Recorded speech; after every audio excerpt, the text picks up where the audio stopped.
Hey everyone, and welcome back to another OBS Utils video. Today I want to go over the new 4.2.0 update that is going to release alongside this video.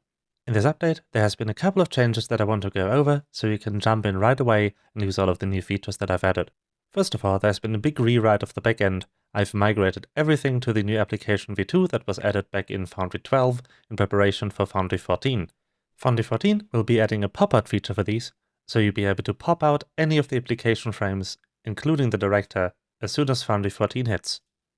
There's also going to be Foundry 15 in the distant future, which will be deprecating the old functionality that we were using before, so that was also a factor that I considered when doing this upgrade. Secondly, I've been doing a big overhaul of how the role overlay editor works by adding a new style editor interface to it.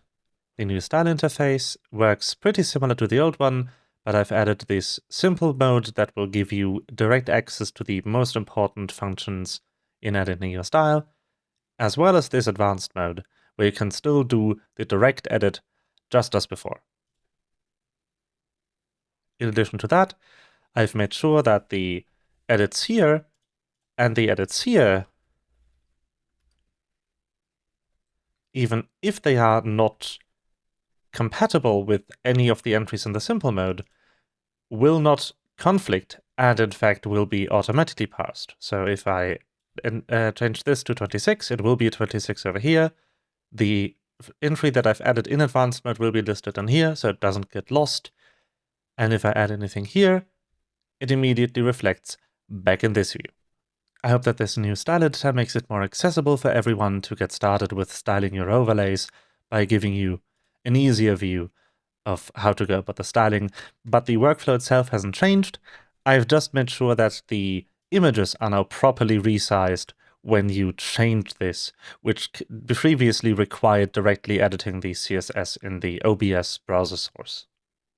So to quickly demo this is the image at its full native resolution, and if I change this to 200 pixels and apply and close, it will automatically resize to be at most 200 pixels wide.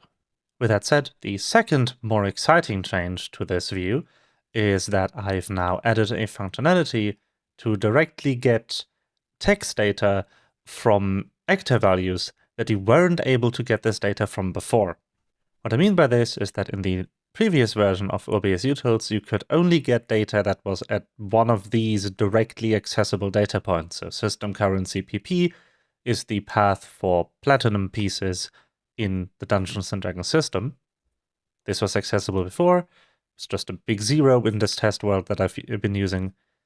But what wasn't possible is to get, for instance, an item an actor was carrying. Or if you had a weird data structure where you would get a named key for the class, which is the case in the Dungeons & Dragons system. Because for some reason, this actor that I'm using here is a sorcerer. You have this object, which contains sorcerer, and then the name. This is the class object.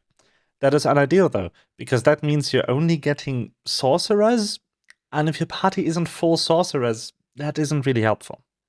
So what I've done is I've added the capability to directly get the alphabetically first entry in any object to the module. So now, by just referencing this with a zero notation right here, you can get the first class alphabetically. It's not optimal for multi-class setups, but I think this will get you most of the way there.